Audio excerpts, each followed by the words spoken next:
Locked On Podcast Network presents Locked On Sports Today. Is the season already over for the Florida State Seminoles?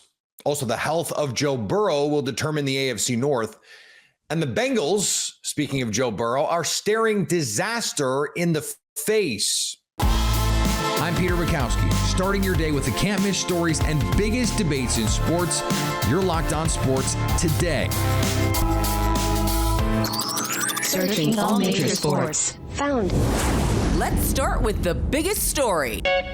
Florida State becomes the fourth preseason top 10 team to start 0-2 in the last decade. And they're the only ones who've done it twice. After a Boston College beatdown 28-13, Bill O'Brien off to a nice start in Chestnut Hill. Less so in Seminole country. Brian Smith from Locked On Seminoles joins me now. And Brian, after all of the excitement over last year and obviously the understanding with the college football playoff, that disappointment piece, this was not on anyone's bingo card to start 0-2 here. What has happened? Basically, what hasn't happened? I mean, somebody was talking to me, well, the secondary is not bad. And I said, well, that's true. Both Georgia Tech and BC have just thrown 16 passes against them, but it's because they just run the ball down their throat. Yeah. And they can't stop the run. They can't block anybody. They have an insanely high rate of dropping the football, even when it's an accurate pass, which if you saw the overthrow in the end zone to the guy there on the busted coverage. Brutal. So they've done anything they can to shoot themselves in the foot. And like you said, they're a preseason top 10. They got all these guys. Like Pete Thamel said, NFL scouts have told him they've got the best D-line group. And they go, oh, wait. No, I don't think, I trust Pete, but like that info was bad. Yeah. That info was bad. It's really been brutal. And I don't have many answers. And I don't think that Mike Norvell, the head coach, does either. Yeah, it turns out if you lose two players in the top 100 of the NFL draft to the league, that's going to hurt. Like not having Jared Verse, that's going to impact your team. Not having Braden Fisk, like that's going to impact your team. And also the quarterback, of course, out the door. Not projected to be a superstar player in the NFL by any means, but not having Travis Hunter at the end of last year was a big part of what happened there. So where do they go from here? Jordan Travis is going. Sorry, Jordan Travis. Yeah. Yeah, I get Travis. Hunter's an easy name to remember, but DJ just doesn't fit their offensive scheme. Yeah. And actually, that's one of the things I want to talk about on my podcast tonight. Like Norvell needs a mobile quarterback. Why they brought him in, that's on Norvell. That's going to be a major talking point, and fans are very upset about it. I'm not sure they can, quote unquote, resurrect this season. And the schedules has at Miami, at Notre Dame, at SMU. And they've got Memphis coming in, ironically, where Norvell's from, and they got a future NFL quarterback in Seth Hennigan. Don't laugh, but I would not bet against Memphis winning that game in Doak. Like, this could be DEFCON 1 pretty quick. So I want to ask about that because you're kind of the perfect person. Recruiting is your bread and butter, and this transfer portal has turned college football on its ear. You mentioned DJ not being the right fit for this offense. How big a problem do you think it is, will be, or has been that these collegiate programs are going, let's go get some name guys if we can. And even if they're not the perfect fit, we're either A, betting on pedigree, or B, betting on other name guys going, that's where the name guys go. And so that's what I want to do. It almost doesn't matter if it works, as long as you become the place to go if you're a big name guy looking to make a move.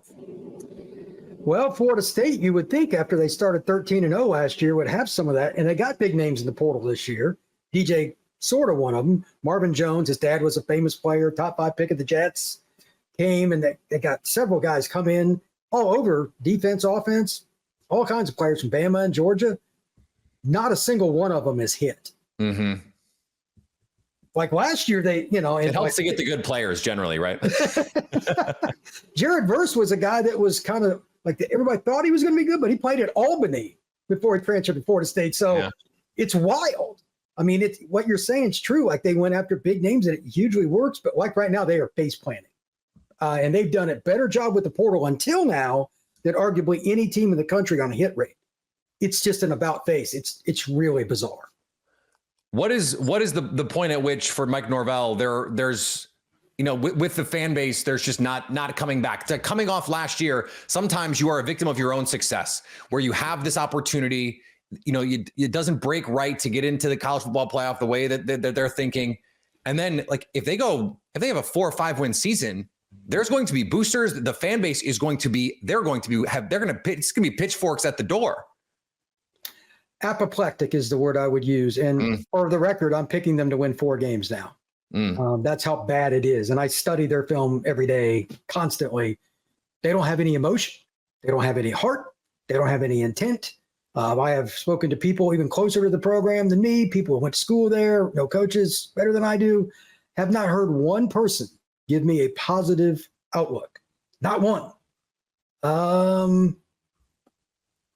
What do you want me to say? Like, their schedule's not easy and there's no answers? Like, the combo is very, very daunting. So, look, man, this could be a very bad situation because they finish under 500. He's immediately on the hot seat. Norvell did well, but you can't go below 500 at Florida State. Not after, this is year 5. For those that don't know, this is his 5th year. Yeah, he would immediately be on the hot seat. Stay up to date on the Florida State Seminoles all year long by subscribing to Locked On Sports Today and Locked On Seminoles on your favorite podcast app and on YouTube. Thanks for making Locked On Sports Today your first listen. Coming up, the AFC North is all about Joe Burrow. Before we get to that, Trent Williams got paid. You've heard us talk a lot about FanDuel, America's #1 sportsbook. Well, we have something a little different for you. Now through September 22nd, all FanDuel customers can bet $5 and get a 3-week free trial of NFL Sunday Ticket from YouTube and YouTube TV. Then with a YouTube TV base plan, which I happen to have, you'll be able to watch every regular season Sunday afternoon out-of-market game. All you need is a Google account and a current form of payment, and you can cancel anytime. For that $5 bet, you can take a look at an NFL future. You could bet on who will have the best record in the NFL. The Kansas City Chiefs are the favorites to have the best record, 7-1. The Niners right behind them at plus 750. Then the Eagles at plus 950. My favorite bet on the board, the Lions, 11-1. Because I think the NFC is there for the Lions, the Packers, one of these other teams to take. So visit FanDuel.com/lockedon to download America's #1 sportsbook. Are you watching Fox Sports or ESPN on your TV all day? Have to turn down the volume with all that shouting? Make the switch to Locked On Sports Today, a free 24/7 sports streaming channel programmed for you every day to bring you the biggest stories without all the screaming. Locked On Sports Today brings can't-miss analysis, opinions, and news streaming 24/7 on YouTube or the free Amazon Fire TV channels app, part of the Locked On Podcast Network, your team every day. Trent Williams got the bag, and he's huge, so it better be a big bag. The 49ers have ended both of their high-profile holdouts with the signings of Williams, and the offensive line is whole again. According to our Locked On 49ers hosts, Williams was the most important. It is interesting to say like that the left tackle is more important than their running back, but we have seen the 49ers have success running the ball, even if it's not Christian McCaffrey. Now, does it limit some of the other things you're able to do offensively? Does it make things a little bit tougher for Kyle Shanahan to kind of game plan for? Sure. But when you don't have Trent Williams out there, especially if you're talking about for an extended period of time, I don't want to know what that would look like for your quarterback when you already have the rest of the offensive line that's a question mark. Where they might do well, they might do good enough, but it's still a huge question mark. Having Trent Williams there protecting your quarterback's blind side, I think that's 1,000% a necessity, and I think the 49ers are a far better team for it.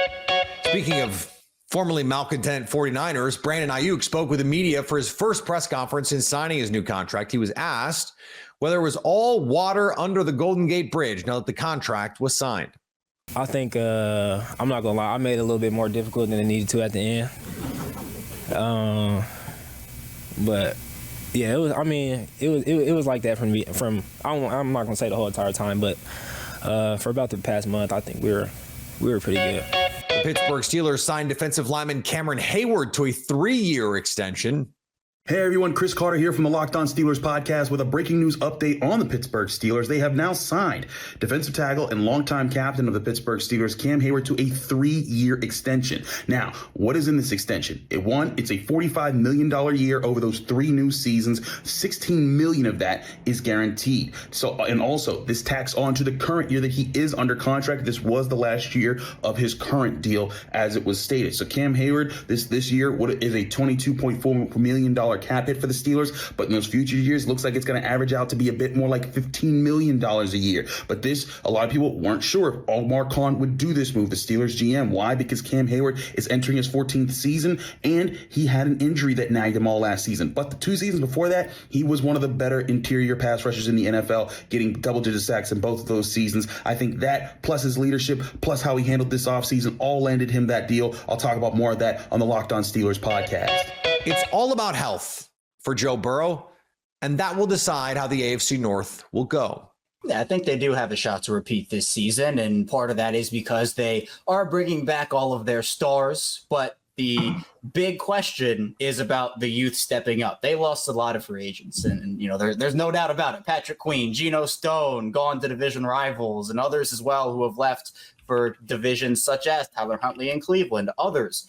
But the Ravens did improve their run game, and they've been one of the top rushing teams in the league really ever since the Lamar Jackson era started. And so people say, well, how can you improve that if they're already the best in the league? Well, Derrick Henry comes in, and obviously Gus Edwards and J.K. Dobbins were good when they were on the field for the Ravens, but Derrick Henry just brings you a whole different element as a running back, underrated speed. We know he's a power guy, and him and Lamar Jackson in the same backfield together, that's going to give opposing defenses nightmares. But the other question mark is on their offensive line. They lose 3 starters, a lot of youth coming in there. So Derrick Henry can't do it all by himself. Obviously, the offensive line has to block. And then on the defensive side of the ball, they're going to rely on a bunch of others as well. So obviously a disappointing end for the Ravens in the AFC Championship game to Kansas City. Felt like that could have been the year, but they're back to the drawing board, and hopefully a division repeats in the cards for them this year. Do you have you predicting them as the number 1 team in the division this year? I am. I think that it'll be close. I could definitely see the Ravens and another team from the division maybe having a tiebreaker scenario. But if I had to pick right now, look, there's no question about the Ravens' regular season. It's about the playoffs. They're a solid regular season team. Once we get to the playoffs, we can have a different conversation. But I trust their record in the regular season to say that even though it'll be a harder path for them, I think they still have a good shot, and I'll pick them to repeat this year. I want to switch to Jake from Locked On Bengals. Jake, last year, the Bengals were the division champs coming into the season. They had injuries just derail their season with Joe Burrow, but he's back. He's ready. Is this the year that they take back the division? Well, they have a chance of doing so if Joe Burrow is healthy, and that is a question that we will continue to monitor with the Cincinnati Bengals as the season begins. The offense should be the Cincinnati Bengals offense. Tyler Boyd is out, but a complement of receivers will replace his role as a wide receiver 3 from Andre Yosevich to rookie Jermaine Burton, with contributions from tight end Mike Gesicki in that wide receiver role. We all know Mike Gesicki is really a wide receiver, although I do think he'll line up more in line with the Bengals than he has previously in his career, for better or for worse. But the season will obviously hinge on Joe Burrow's health and ability to reach the levels that he's reached in the past, in addition to looking for veteran safeties, the return of Von Bell, and the addition of Geno Stone to solidify communication on the defensive end, where that was an abject disaster for the Bengals in 2023 that led to a lot of explosive plays. If those 2 things go right, there's no reason to think that with a soft schedule, the Bengals can't get back to the top of the division. Jeff, I want to switch to you on the Browns. The Browns finished second in the division. It was the first time since 2007 that they finished second in the division. Is this the year they get over the top and win the AFC North? Look, I've kind of put myself out there already that I think this probably could be the year. And I think the biggest thing is, everybody talked about how well the Browns defense played last year. For me, I think the thing that I'm really looking forward to this year is this is now year 2 of it all. Normally defenses don't come out of the gate that good. When you have so much newness, a new defensive coordinator, obviously a lot of new talent. They pretty much are running back the defensive line. Rookie Mike Hall was supposed to be a big part of things. Not sure when we're going to see him. He's now on the commissioner's exempt list. You upgraded, in my opinion, at linebacker by bringing in Jordan Hicks. DeAnthony Walker, Sione Takitaki, they were nice names. but neither of those guys had the actual football resume of a guy like Jordan Hicks at the linebacker position. Granted, the Browns don't want to play a lot of linebackers anyway. They want to get pass rushers on the field, and they want to get to nickel and dime as quickly as they can. They are legit 3 deep at corner, as we all know. Safety, they are legit 3 deep there. So these teams that move the ball by throwing it a lot, the Browns should be capable of taking care of that. Offense, it seems a little more promising today than it did maybe a week or two ago, where we had no idea when either of the starting tackles, or essentially who even the starting tackles are going to be. For right now, it looks like Jack Conklin is sooner back than Jed Willis. It looks like that Jack Conklin is most likely going to be starting at left tackle. Jed Willis could end up maybe the swing tackle here. They really know what they have in DeJuan Jones, and this also gives the Browns flexibility down the road where they're going to be able to save some money by having a starting tackle under contract for, obviously relatively cheap. The Nick Chubb, we know to this point we won't see him in September, which is kind of what everybody anticipated. The run game, look, this was it was always going to be a team that went more to Deshaun Watson anyway, due to the fact that the investment that was made in Deshaun monetarily. This was going to become more his offense, one is necessarily Nick Chubb's. Last year, that kind of got force-fed, and then it got force-fed to where it wasn't Nick Chubb or Deshaun Watson's offense. But that's what it comes down to. They're going to just have to be able to score, but I think the defense should be more consistent than they were last year. The defense didn't always travel as well last year on the road as well as they played at home. But look, it's a really, really, really good roster, and it is really deep. When we had these roster breakdown, the cuts today, it was like nothing was really surprising. You kind of knew who the Browns' 53-man roster was going to be probably about 4 or 5 months ago. Follow the battle for the AFC North by subscribing to Locked On Sports Today, Locked On Steelers, Locked On Bengals, Locked On Browns, and Locked On Ravens on your favorite podcast app and on YouTube. Coming up, the Bengals are staring disaster in the face.